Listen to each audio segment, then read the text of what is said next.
Assalamualaikum warahmatullahi wabarakatuh. Baiklah, selamat bertemu kembali di pembelajaran kita di materi fisika. Ini merupakan part ketiga dari pembelajaran gerak lurus. Jadi, bagi yang belum tonton, bisa tonton dulu part 1 dan part 2-nya, supaya nyambung masuk ke materi berikut. Oke, langsung. Di part 2 kemarin kita udah belajar mengenai GLBB. Kita sudah belajar tentang ciri-cirinya dari GLB sendiri, selanjutnya grafiknya dan rumus-rumusnya yang bekerja. Cirinya dari GLBB, kalau kamu masih ingat, ciri GLBB adalah jadi gerakan benda itu mengalami perubahan kecepatan yang teratur, baik itu makin cepat geraknya ataupun makin lambat. Nah, kali ini kita akan belajar salah satu contoh gerak dari GLBB, yaitu gerak jatuh bebas. Nah, nanti kita akan belajar tentang ciri-cirinya dan soal-soalnya. Oke, langsung saja. Salah satu contoh dari gerak jatuh bebas adalah ini. Kalau misalnya kamu pernah perhatikan di kehidupan sehari-hari, buah yang jatuh dari pohonnya itu merupakan salah satu penerapan dari peristiwa gerak jatuh bebas. Oke, ini peta konsep yang kemarin kita sudah pelajari, ini kita sudah selesaikan. Selanjutnya yang ini kita masuk ke gerak jatuh bebas. Oke. Nah, langsung saja, apa itu gerak jatuh bebas? Jadi, gerak jatuh bebas itu, ciri-cirinya itu, kecepatan awal bendanya itu 0. Oke, jadi ibaratnya itu benda itu jatuh tanpa dilempar. Jadi jatuh senatural mungkin. Jadi buah yang jatuh dari pohon kan bukan pohon yang lempar, tapi memang jatuh karena tanpa lemparan lah gitu istilahnya. Nah, jadi kecepatan awalnya, ingat kalau jatuh bebas berarti kecepatan awalnya 0.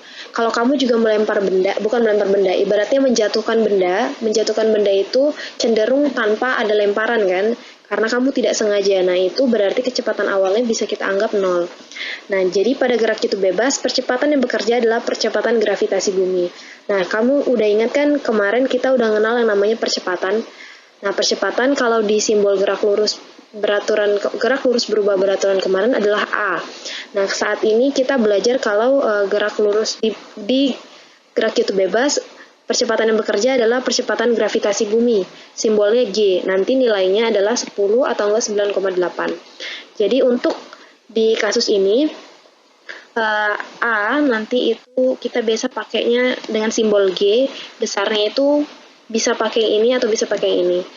Biasanya misalnya ibu pakai 10 meter per sekon kuadrat. Kalau pakai 9,8 tergantung lihat soalnya. Oke. Terus jarak tempuh. Kalau misalnya di gerak lurus berubah beraturan kemarin kita kenal dengan ada yang disebut dengan S, yaitu jarak. Kalau di sini karena berhubungan dengan ketinggian, maka S-nya biasanya disimbolkan dengan H, yaitu ketinggian, height. Jadi jangan khawatir, jangan bingung. H di sini apa? H itu sebenarnya sifatnya sama kayak S, yang maksudnya itu ketinggian. Oke.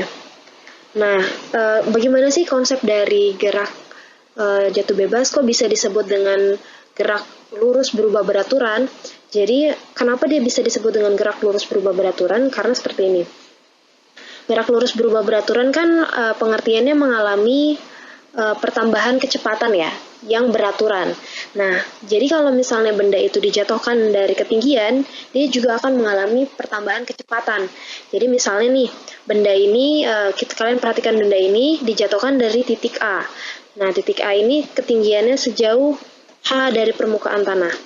Nah, selanjutnya, seiring waktu ketika dia bergerak ke bawah, sampai di titik B, kecepatannya itu pasti nambah. Nah, jadi misalnya di sini VA, sini VB, kecepatan di VB akan lebih besar dari kecepatan di VA. Kenapa? Karena ada percepatan tadi, pertambahan kecepatan sebesar 10 meter per sekon tiap detiknya. Nah, jadi di VB kecepatannya akan lebih besar dari VA. Nah, makin turun lagi di VC, kecepatannya akan lebih besar lagi. Nah, jadi kenapa gerak jatuh bebas disebut dengan salah satu dari GLBB? Karena itu tadi, dia mengalami perubahan kecepatan. Sedangkan GLBB sendiri merupakan salah satu ciri gerak benda yang mengalami perubahan kecepatan. Oke, jadi bisa dipahami ya. Selanjutnya, kita masuk ke rumusnya. Nah, karena gerak jatuh bebas sendiri merupakan salah satu bentuk dari GLBB, ini kan bentuknya dari GLBB, maka rumus GLBB juga berlaku di gerak jatuh bebas. Nah, jadi rumusnya mirip yang kayak kemarin. Kalau kalian sudah ngelihat, kemarin GLBB rumusnya ada 3 ya. Langsung saja. Nah, 3 rumus yang udah kita pelajari di GLBB kemarin kan ini ya, 1, 2, 3. Nah, di sini Ibu mau ralat sedikit. Di rumus kedua itu setengah AT kuadrat yang benar ya. Jadi yang di soal kemarin, maksudnya di video pembelajaran sebelumnya itu salah. Yang benar adalah setengah AT kuadrat di sini ya. Tulis benar-benar deh. Setengah AT kuadrat. Oke, mohon maaf ya. Jadi yang di sini juga nanti T kuadrat. Oke. Jadi rumus GLBB kan bisa mirip-mirip tuh sama gerak jatuh bebas karena memang asalnya juga gerak jatuh bebas itu merupakan salah satu ciri dari gerak lurus berubah beraturan. Nah, gimana kalian bisa lihat hubungannya? Nih kita perhatikan satu-satu soalnya. Satu-satu rumusnya. Rumus pertama, V0 sama dengan V sama dengan V0 tambah A kali T. Di sini yang berubah adalah A. Nah, jadi kalau di GLBB kita pakainya A itu percepatan atau perlambatan. Di gerak jatuh bebas, A-nya itu kita pakai G. G itu adalah percepatan gravitasi bumi yang besarnya 10 atau 9,8. Jadi udah pasti A-nya itu segitu gitu ya. Sedangkan kalau misalnya yang S, sini kamu lihat lagi nomor 2, S berubah menjadi H. Nah, H itu maksudnya ketinggian. Kenapa ketinggian? Karena gerak jatuh bebas itu pasti ada kaitannya hanya dengan ketinggian kan? Sebenarnya bisa disebut jarak juga, cuman orang lebih sering biasanya nyebut ketinggian karena dia lintasannya bentuknya vertikal. Nah, jadi biasa disebut dengan H. Jadi di sini A-nya juga nama lainnya adalah G. Selanjutnya di sini juga yang berubah berarti AS-nya berubah jadi GH. Selebihnya mirip. Jadi sebenarnya kalau kamu sudah hafal yang GLBB kemarin, asalkan kamu ingat A dan S-nya diganti masing-masing oleh G dan H, maka berarti kamu sudah hafal lagi rumusnya. Jadi ini berlaku juga ya. Selanjutnya ingat, karena gerak jatuh bebas itu gerak yang dipercepat, maksudnya nambah terus kecepatannya, maka nilai G-nya selalu positif. Jadi nggak ada lagi yang kemarin Ibu bilang kalau perlambatan itu nilai A negatif. Nah itu nggak ada, nggak berlaku di gerak jatuh bebas. Karena kalau gerak benda ke bawah justru makin cepat, bukan makin lambat. Oke. Selanjutnya, nah, kita masuk ke contoh soal. Misalnya ada contoh soal seperti ini. Buah kelapa jatuh dari pohonnya dan sesaat sebelum menembuk tanah, kecepatannya adalah 10 meter per sekon. Tentukan tinggi mula-mula buah tersebut terhadap tanah. Oke. Jadi sekarang kita tulis dulu yang diketahui. Ibaratnya tinggi mula-mula buah tersebut terhadap tanah itu berarti ibaratnya di titik A ini adalah posisi awal dari si buah, berarti yang dicari adalah HA-nya. Nah, tinggi HA. Tingginya buah tersebut terhadap tanah. Posisi A terhadap tanah. Oke, selanjutnya yang diketahui itu berarti kecepatan sebelum menembuk tanah. Berarti V di C. Kalau misalnya Ibu bisa ambil ya, V di C itu sama dengan kecepatan akhirnya. Jadi kecepatan awalnya itu di sini karena tadi ya gerak lurus, gerak jatuh bebas ini ciri-cirinya V0-nya itu selalu 0. Maka di sini yang diketahui dari sini adalah kecepatan akhirnya, yaitu sebelum menembuk tanah. Jadi awalnya dia kecepatannya 0, pas udah menembuk tanah, mau nyampe tanah itu 10 meter per sekon. Jadi V akhirnya tulis 10 meter per sekon. Selanjutnya yang diketahui lagi G. Kalau nggak dituliskan di soal, berarti kita boleh pakai G-nya 10 meter per sekon kuadrat. Dan yang ditanyakan adalah H. Di sini H aja langsung Ibu sebut ya. Yang penting kalian paham konsepnya, kalau yang dicari itu adalah H. Satu-satunya ketinggian yang di sini. Oke, langsung saja kita kerjakan. Jawab. Rumus mana yang kita mau pakai? Jadi yang dicari di sini adalah H. Kita lihat pilihan rumus ada 3. Pilihan 1, 2, 3. Yang mengandung H hanyalah rumus kedua dan ketiga. Kalau kita mau pakai rumus 2, kita harus tahu T. Sedangkan di sini diketahuinya tidak ada T sama sekali. Kita move on dulu, kita lihat rumus 3. Rumus 3, V akhir ada, G ada, V0 ada. Nah, berarti kita harus pakai yang rumus ketiga. Oke, kita tulis dulu rumusnya. V kuadrat sama dengan V0 kuadrat ditambah 2GH. 2 kali G kali H. Kita masukkan variabel yang kita ketahui. Kita masukkan yang diketahui dari yang kita udah catat tadi ya. V akhirnya 10 kuadrat, V0-nya 0 kuadrat, ditambah 2, G-nya 10, H-nya yang ditanya. Berarti tulis H. 10 kuadrat adalah 10 kali 10, yaitu 100. 0 kuadrat, 0 kali 0, 0, ditambah 2 kali 10, 20, H. Oke, karena yang dicari H, berarti 0 tambah 20H itu 20H. 20H sama dengan 100.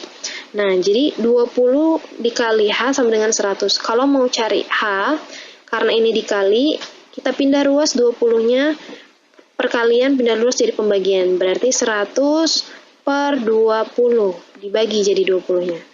100 coret 0-nya, atas bawah 11, 10 bagi 2, 5.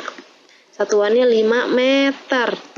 Nah, jadi ketinggian si buahnya tadi ternyata di atas pohon itu 5 meter terhadap tanah. Oke, semoga mudah dipahami ya. Kita lanjut ke contoh soal berikutnya. Oke, ini terkait soal 1, ini soal kedua maksudnya. Misalnya nih, sebuah bola Anda lepaskan dari atap sebuah gedung, teman Anda mencatat bahwa butuh waktu 3 detik bagi bola untuk menyentuh tanah. Tentukan A. Kelajuan bola saat menyentuh tanah, B. Ketinggian gedung. Oke, yang diketahui kita catat dulu. Terkait waktu 3 detik, berarti waktu itu T. T itu adalah 3 sekon. Nah, jadi sekon merupakan satuan lain dari detik, nama lainnya ya. Selanjutnya, yang ditanyakan, kita list dulu. Yang A, kelajuan bola saat menyentuh tanah, berarti V-nya. V awal atau V akhir? Tentu saja V akhir. Oke, karena ini gerak jatuh bebas kan, saat menyentuh tanah itu kita anggap V akhirnya, dan V0-nya itu pada saat sebelum dia turun. Nah, dan V0-nya kalau gerak jatuh bebas selalu 0. Selanjutnya, ketinggian gedung. Ketinggian gedung di sini adalah H. Nah, langsung saja kita kerjakan. Kita kerjakan dulu yang A, di mana nyari V. Rumus mana yang kita pakai? Kita lihat dulu. Di sini ada 1, 2, 3. Sini ada 3 ya. Untuk rumus pertama, kita lihat V yang dicari, oke. Terus V0-nya ada atau enggak? V0 ada atau enggak? Sebenarnya kalau ini ada ya, kita lupa catat. V0-nya itu selalu ada, karena ini gerak jatuh bebas, itu 0. Selanjutnya G-nya juga ada, yaitu 10 meter per sekon kuadrat. Sorry, Ibu lupa. Nah, jadi yang ini selalu sepaket lah untuk gerak jatuh bebas. Kecuali kalau misalnya emang diketahui percepatan gravitasinya 9,8, kita pakai 9,8. Tapi karena ini nggak disebutkan di soal, kita pakai 10. Oke, jadi V0-nya udah tahu, G-nya udah tahu, T-nya tahu. Oke, yang ditanya V, berarti ini pas nih. Kita pakailah yang nomor 1. Kenapa kita nggak pakai yang nomor 3? Karena nomor 3 harus mencantumkan H-nya dulu. Sedangkan H-nya kita cari di B, jadi belum ada. Oke, kita pakai yang rumus nomor 1. V sama dengan V0 plus GT. V-nya yang ditanya, V0-nya 0, G-nya 10, dan T-nya 3. Berarti 0 ditambah 10 kali 3, 30. 0 tambah 30 adalah 30 meter per sekon. Sip. beberapa soal ini kita nggak ada ngubah-ngubah satuan ya, karena memang ingat kemarin paketan dari satuannya, kalau meter pasangannya sekon, kalau jam pasangannya kilometer. Jadi perhatikan dulu, ingat kemarin dua pertemuan terakhir yang Ibu bahas di video terkait pindah-pindah satuan. Sebenarnya di sini juga bisa pindah satuan, tapi soal yang diberikan tidak ada pindah satuan ya. Oke, selanjutnya yang B kita cari sekarang. Nah, yang B ketinggian gedung. Oke, ketinggian gedung kita pakai yang mana? Yang 2, soal nomor 2, kita lihat V0, T-nya ada sudah, GT-nya ada. Nah, boleh pakai soal nomor 2. Kalau nomor 1, kalau rumus nomor 3 boleh nggak? Boleh juga. Jadi ini sama aja, mau pakai yang nomor 2 atau nomor 3. Cuman karena lebih enak nih, kan kita mau nyari H. H itu kan di sini rumusnya udah H sama dengan, berarti enak nih, nggak usah ada pindah-pindah ruas. Sedangkan nomor 3 hanya di ujung, jadi ntar pindah-pindah ruas. Jadi mending kita pakai rumus nomor 2. H sama dengan V0T, V0 kali T maksudnya, ditambah setengah GT kuadrat. Oh, sorry ya, ini setengah GT kuadrat. V0 itu 0 kali T plus setengah, T-nya kan diisi atuh. Sorry. T-nya diisi 3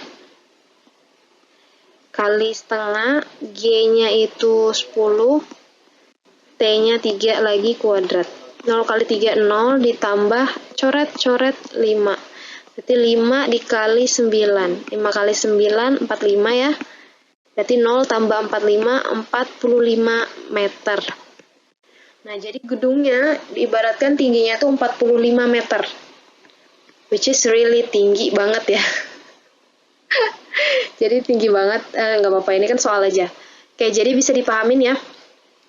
Jadi tingginya si orang itu tadi ternyata dilemparkan dari gedung 45 meter, dan sebelum mencapai tanah kecepatan dari bolanya adalah 30 meter per sekon. Oke, sip. Semoga mudah dipahami ya. Silakan kerjakan tugas yang tersedia. Terima kasih banyak sudah menonton video pembelajaran kali ini. Sampai ketemu lagi di pembelajaran berikutnya ya. Dadah!